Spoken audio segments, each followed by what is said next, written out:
हरे कृष्णा। ओम श्री गणेशाय नमः। श्रोताओं, आज माघ मास के कृष्ण पक्ष की संकष्टी चतुर्थी है, जिसे सकट चौथ या माघी चौथ के नाम से जाना जाता है। आज के दिन माताएं अपनी संतान की दीर्घायु की कामना से निर्जला और निराहार उपवास रखती हैं, तो संतानहीन महिलाएं संतान प्राप्ति की कामना से व्रत रखती हैं और गणेश भगवान की कृपा से जैसी जिसकी मनोकामना हो वह पूर्ण होती हैं। आज की इस वीडियो में आप सुनेंगे चौथ माता और विघ्नता भगवान गणेश की कथा। मान्यता है कि चौथ माता का व्रत और कथा के साथ साथ भगवान गणेश जी की कथा सुनने से ही व्रत का पूर्ण फल प्राप्त होता है। पौराणिक कथा के अनुसार एक बार एक गांव में एक सेठ और सेठानी रहा करते थे। उनके एक बेटा और एक बहू भी थी। बहू सबको भोजन कराने के बाद फिर स्वयं भोजन किया करती। बहू की एक पड़ोसन ऐसी भी थी जो रोज उससे पूछा करती कि बहू आज क्या बनाया और क्या खाया। तो बहू कहती ठंडो बासी। एक दिन उसके पति ने ऐसा सुनकर विचार किया कि आज तो पकवान बनाए जाएं और फिर देखे कि मेरी पत्नी क्या कहती है। तो उसने तरह तरह के पकवान बनवाए और फिर घर के सभी लोगों ने एक साथ बैठकर भोजन किया। आज भी पड़ोसन ने पूछा तो बहू ने वही कहा कि ठंडोबासी, अब तो सेठ के लड़के ने सोचा होना हो कोई बात जरूर है जिससे मेरी पत्नी ऐसा कहती है। उसने अपनी पत्नी को बुलाकर पूछा कि तुम रोज ठंडोबासी खाया ऐसा ही क्यों कहती हो, जबकि हम सब ने तो एक साथ बैठकर कई तरह के पकवान आज खाए हैं।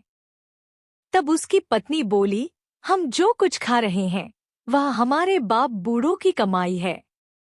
जिस दिन आप कमा कर लाओगे उस दिन मैं समझूंगी कि हम ताज़ा भोजन कर रहे हैं। अब फिर एक दिन बेटे ने अपनी माँ से कहा कि माँ, मैं एक बड़े शहर में कमाई करने जा रहा हूँ। माँ बोली, बेटा अपने पास इतना धन है कि खाए खत्म नहीं होगा। लेकिन माँ के मना करने पर भी बेटे ने स्वयं कमाने का दृढ़ निश्चय कर लिया और जाते समय अपनी पत्नी से कहा कि मैं जब तक कमाकर बहुत सा धन लेकर ना आ जाऊं तब तक तुम चूल्हे की आग बुझने मत देना। लेकिन एक दिन चूल्हे की आग बुझ गई तो वह मन ही मन घबराने लगी कि कहीं मेरे पति पर संकट तो नहीं आ पड़ा। फिर वह जल्दी से पड़ोस में से आग लाकर चूल्हे में रख दूं, ऐसा विचार करके पड़ोसन के घर गई। वहां पड़ोसन चौथ माता का व्रत और पूजन कर रही थी। पड़ोसन ने कहा कि थोड़ी देर बाद आकर ले जाना। तो बहू ने पड़ोसन से पूछा, आप यह व्रत क्यों करती हो, इससे क्या मिलता है? पड़ोसन बोली, चौथ माता के इस व्रत को करने से अन्न और लक्ष्मी मिलती हैं और अपनी मनोकामनाएं भी पूर्ण होती हैं। अब बहू भी चौथ माता का व्रत करने लगी। उसने दीवार पर चौथ माता का चित्र बनाया। उस दिन घी, गुड़ और रोटी का चूरमा बनाकर रात को चंद्रमा को अर्घ देकर फिर उसने भोजन किया। इस तरह व्रत करते करते बहुत दिन हो गए। तब एक दिन चौथ माता ने उसके पति को स्वप्न में दर्शन दिया कि साहूकार का बेटा तू जागे कि सोवे, तेरी पत्नी तुझे बहुत याद कर रही है। घर जाकर उसकी चिंता मिटा दे तो दुकान खोलकर कंकु केसर का पगलिया बनाकर बैठ जाना। आज तेरा हिसाब किताब हो जाएगा।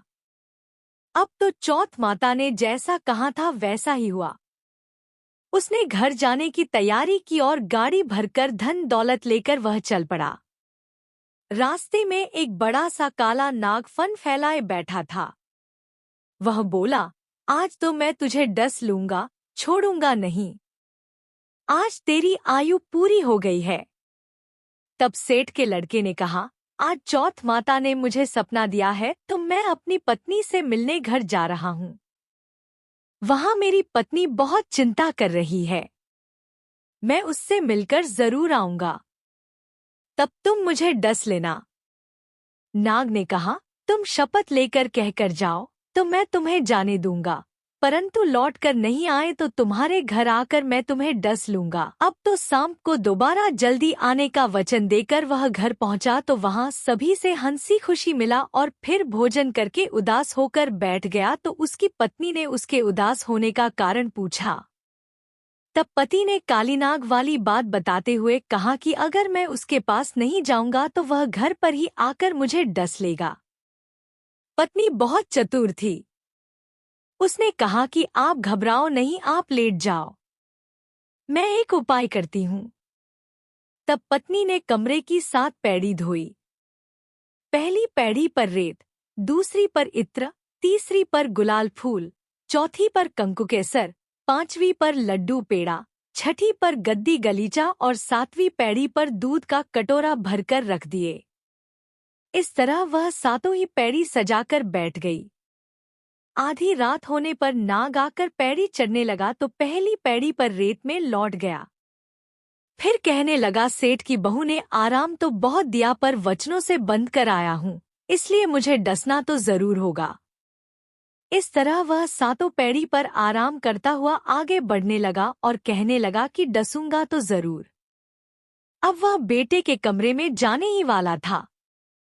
अब चौथ माता ने विचार किया कि मुझे तो इसकी रक्षा करनी ही होगी। तब चौथ माता और चंद्रमा ने उसे बचाने का विचार किया। चंद्रमा जी ने उजाला किया और चौथ माता ढाल बन गई। फिर गणेश भगवान जी ने तलवार लेकर नाग को मार दिया और फिर ढाल से ढक दिया। अब बहू भी थकी हारी सो गई। दिन निकला तो लोग बेटे से मिलने आए, परंतु बेटा और बहू तो उठे ही नहीं थे। बहुत देर हो गई तो माँ उन्हें उठाने गई। तब माँ ने 7 पैड़ियों पर जो देखा तो वह बहुत घबराई। फिर बेटे बहू को आवाज लगाई। बेटा बहू उठे तो देखा कि एक ढाल तलवार वहां पड़ी है। जब ढाल उठाई तो वहीं पर काला नाग मरा हुआ पड़ा है। बेटा बहू ने सोचा कि आज तो धर्म कर्म ही आड़े आए हैं, जो भगवान गणेश जी और चौथ माता ने अपनी रक्षा की है। हे चौथ माता, आपने जैसी सेठ के बेटे बहू की रक्षा की वैसे ही सबकी रक्षा करना। सभी मिलकर बोलिए, चौथ माता की जय। विघ्नता भगवान गणेश की जय। गणेश भगवान की कथा सुने बिना चौथ माता के व्रत की कथा अधूरी मानी जाती है। इसलिए अब आप सभी सुनिए भगवान गणेश जी की कथा। एक बार की बात है, भगवान विष्णु का विवाह देवी लक्ष्मी जी के साथ निश्चित हो गया। विवाह की तैयारियां होने लगी। सभी देवी देवताओं को निमंत्रण भेजे गए, परंतु गणेश जी को निमंत्रण नहीं दिया। कारण जो भी रहा हो, अब भगवान विष्णु की बारात जाने का समय आ गया। सभी देवता अपनी अपनी पत्नियों के साथ विवाह समारोह में आए तो उन सब ने देखा कि गणेश जी कहीं दिखाई नहीं दे रहे हैं। तब वे आपस में चर्चा करने लगे कि क्या गणेश जी को न्योता नहीं भेजा है या फिर स्वयं गणेश जी ही नहीं आए हैं। सभी को इस बात पर आश्चर्य होने लगा। तब सब ने विचार किया कि क्यों ना भगवान विष्णु से ही इसका कारण पूछा जाए। भगवान विष्णु से पूछने पर उन्होंने कहा कि हमने तो गणेश जी के पिता को न्योता दिया है। यदि गणेश जी अपने पिता के साथ आना चाहते तो आ जाते। अलग से न्योता देने की कोई आवश्यकता भी नहीं थी।